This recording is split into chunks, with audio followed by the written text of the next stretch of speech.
What is good, Tesla family? It's Ray J back with another video, and in this one I'm going to be talking about the one and only Tesla stock and what you should be looking out for the future. I also have a very important warning for all Tesla investors and anyone invests in the stock market, because there are some very important indications out there that suggest, yes, the market may rally for the next upcoming trading days. We may see some more green for the week, but later on, by the second half of July and so on and so forth, there is more potential downside. I'm going to show you why I think that, what the data is showing, and why it's very important for you to be well aware of this going forward as a Tesla investor, or if you're invested in somewhere else. And before I break the data down, I got to mention a couple of things. Firstly, I'm not a financial planner. None of this is financial advice whatsoever. And also, if you guys can, please smash the like button if you want to see more videos like this. It not only benefits me, it benefits the entire Tesla community as a whole.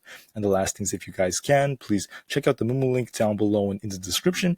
If you sign up for Moomoo with the link down below and deposit $100 into the account, you're guaranteed up to 10 free stocks, each worth up to $2,500. And the best part is, out of the 10 free stocks, 5 are going to come from the wheel right here. This means that you could win 5 free Tesla shares, 5 free AMC shares, 5 free Apple shares, or a mix of all of them in the limited time offer that ends in just 1 week. So please check it out before they run out. With that out of the way, let's get on with the video. So one of the things I mentioned in my previous videos is the fact that if you look at the way Tesla has been running, we have been respecting a bit of a downward trend overall. Now, even though we were respecting a downward trend, or at least this specific trend line over the last month and a half, we did appear to break out of it at least somewhat, and this is a very bullish indication. Now, looking at SPY, I mentioned the SPY does have the potential to fill the gap up here to about 401. It is possible for the SPY to rally a bit going into the upcoming week. Is that guaranteed? Given the volume, it's not necessarily guaranteed, but it is a possibility. Now, just because the market may show a little bit more green, and some people may get a little bit more excited, because the fear and greed index, let me close this real quick. It used to be extremely fearful. Now it's on the fearful side, which means the market is shifting a little bit more in the greedy direction. So the market's kind of excited in a way, maybe not super excited, but a little bit more excited than before. But the problem is, there are lots of catalysts out there that may actually push the market down. Now, one thing I wanted to add is that the latest jobs report came out. Some of them have been pretty bad, other ones have been pretty good. The latest one was actually pretty good. It wasn't necessarily bad. It did exceed expectations. So I am happy for Americans in this sense, and the United States. But even though we got a pretty decent jobs report, jobs reports don't affect the market as much as some people would think. And there are other things that will affect us. So I want to talk about something important. And this is actually going to be very uncomfortable for a lot of investors. We have the next CPI report coming out on July 13th, 2022 at 8:30 a.m. Eastern time. That is the upcoming trading week, and it's going to be for the month of June. All right. And one of the things to remember about CPI is it tends to account or weigh in gas prices and energy prices more than PCE reports. That's why PCE tends to be a little bit lower than CPI. And there is one thing that concerns me. All right, look at the data right here. This chart right here shows US all grades, all formulations of retail gas prices. And look at the gas prices. You can see right here, they started going up really hard around 2008. They dropped, they pushed up again, and they've just been going up and up and up since we started the year 2021. They've slowly started going up.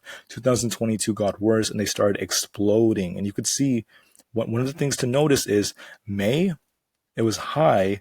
June, it got even higher. It was more than 10% higher overall on average in the United States. So going down to the specific numbers, I know these numbers are small. I'm just going to read them to you. It's a lot to look at. Going down, for May of 2022, the average gas price in the US was about $4.55, right? And then June, the reports coming out of 2022 is showing over $5. That's very expensive. That's crazy. The fact that this is the average for the USA.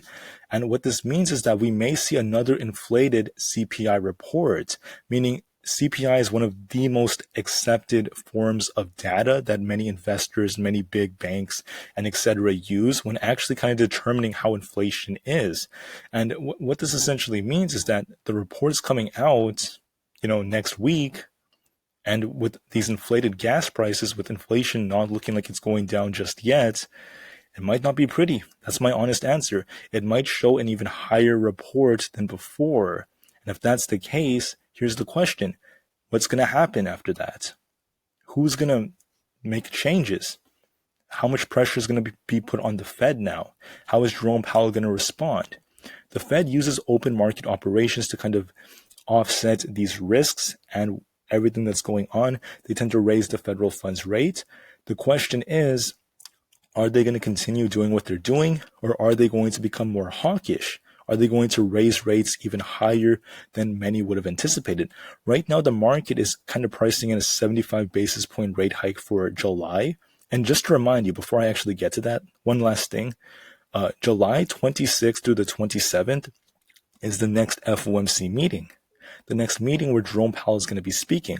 On the 27th is when he's going to announce the big day. Is he going to raise rates by 75 basis points, 50 basis points, or even 100 whole basis points? We'll have to wait and see. And it's, in my opinion, based off what Powell has been saying, he said he's going to make moves based off the data. And you could argue that's not the best strategy, but let's just say they go with that. He also mentioned that him raising the federal funds rate, which raises interest rates and is designed to slow down the economy, that in itself is not going to bring down inflation. He actually stated that. What he said was the overall plan is to bring down demand in America. And he also mentioned that a soft landing is less likely now. It's actually unlikely. And he's prepared for everything. And he's not going to intentionally bring us into a recession. He's trying to avoid that, but it may be inevitable at this point, according to many investors. We're also going to find out about the GDP report for the second quarter of the year. So that could also be a negative catalyst. If it does come out as negative, the markets could respond negatively. So the market's already priced in 75 basis points. But the problem is, what if he has to be even more hawkish because the CPI report comes out as really bad? And a lot of people are losing trust in the Fed. They're losing trust in Jerome Powell. After everything he's been stating, we're not seeing inflation really cooling off the way it should be. Now, different reports are estimating that inflation should be kind of like peaking around Q3, and it should start to go down as we approach Q4. So maybe around September, October, during those months. And if that's the case, that would be good for the markets. But how do we know for sure? Because we don't even know if inflation's at its peak yet. And if it's a super, super hot report, it's higher than expectations, the market's not going to like that. Another big thing to remember is, I believe on the 20th of July, Tesla has their earnings, and there are also lots of big tech earnings between, I would say, the 20th of July up until like the first week of August. Lots of big companies like Apple and Amazon and so on and so forth, they have their earnings. So the markets, big institutions, they're going to be watching these reports to see how are these big businesses performing. Is a recession affecting them? How are their earnings per share? How is their revenue? And so on and so forth. So when that data comes out, it's most likely going to be pretty decent. I mean, there is also a risk that many reports won't be as good after what happened in China with the lockdowns and so on and so forth. So just something to keep in the back of your mind. What does this mean for the markets? Well, let me show you something else that's interesting about the markets. So when it comes to the SPY, there is something very important we have to discuss, and that is this right here. Looking at the chart, you'll notice we've been on this upward trend for quite a bit of time. Back in like 2021, there's this upward trend. What happened was the Fed was very uncertain about this whole pandemic situation, so they decided not to raise the federal funds rate, and some could argue that was a mistake because generally when you have these rallies, that's a really good time to do it. So what the Fed did was they delayed them raising the rates, and as a result of this did actually cause our economy to not enter a recession as early as it should have, and that did not slow down demand the way it should have, especially considering the supply chain issues. As a result of that, inflation is going through the roof, and now inflation, it happens, these things happen, and then the Fed starts raising rates a little bit later. So the market kind of timed it right. The market knew that the Fed was going to be raising rates, slowing us down and doing all these things, and it started dropping before. So big businesses planned it out right. They got it right. But as a result, these lines right here that are vertical, these are during the FOMC meetings. I pinned them out for you. And you could see as we approach these FOMC meetings, we've been actually downward trending overall. So look at the first rate hike. The SPY went from 479 and it dropped all the way down to about 415. Then it got a nice push up. This was that temporary relief rally back in like March. Then it pushed down again going to the next meeting, pushed up a little bit, then continued down again. Then what happens is the next rate hike comes. We got a nice push up. I think people were expecting a 50 basis point rate hike in the beginning. Then we found out that things were not as good. The Fed looked more inclined towards the 75 basis point hike. And many people remember Powell as being this very, very dovish guy, so they did not expect it. As a result, the market dropped really hard. We could see this big, huge drop that we saw. This was like the second most shorted week in like the history of the market, for instance. I mean, the market dropped hard during that time frame. This was just less than a month ago, right? Now we've been seeing some temporary relief. We're starting to push up, and I do think the SPY has a little bit more room to push up, but we've seen the trend. If inflation is just super, super out of hand, if tech earnings aren't as good, and a potential recession is about to be announced, there will most likely be some choppy price action followed by some potential downside if the Fed becomes even more hawkish based off what we're seeing from the data.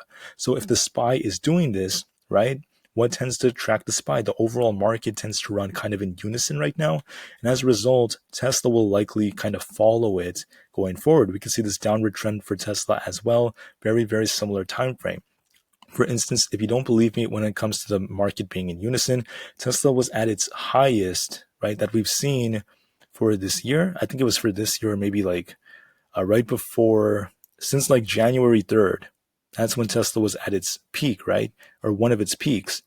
That was a peak for the SPY as well, around that time frame. And then if you look at Tesla here, when did Tesla hit a new peak? That was around the 4th of April. Look at May. I'm sorry, not May. The SPY. The SPY was near its peak around the very beginning of April as well, around that 4th to the very end of March. They're very similar. When did the SPY start kind of like pushing upwards? That this is like the last week of May. Look at Tesla. Last week of May. Right here, Tesla starts pushing up as well. Right? We see choppy sideways price action, then Tesla's starting to push up again. Look at SPY. Same thing. Choppy price action. It dropped down and now it's starting to push up. Very similar to Tesla. So they're correlated, at least as of right now. They're not always like this.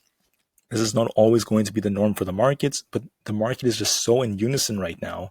They're so correlated that it's very probable the whole market is going to be anchored down if we do get those bearish catalysts. And that is why I'm still sticking with that thesis that I've been warning everyone about. And that is, yes, Tesla may rally the next upcoming week. Tesla may push up for the next few days. Tesla could go as high as 800 or that 780 to 800 range. Maybe it does do that. If that's the case, that's fine. But that doesn't change the fact that there is most likely going to be some downside in the future based off what the Fed is doing, based off the markets pricing in these rate hikes, and etc.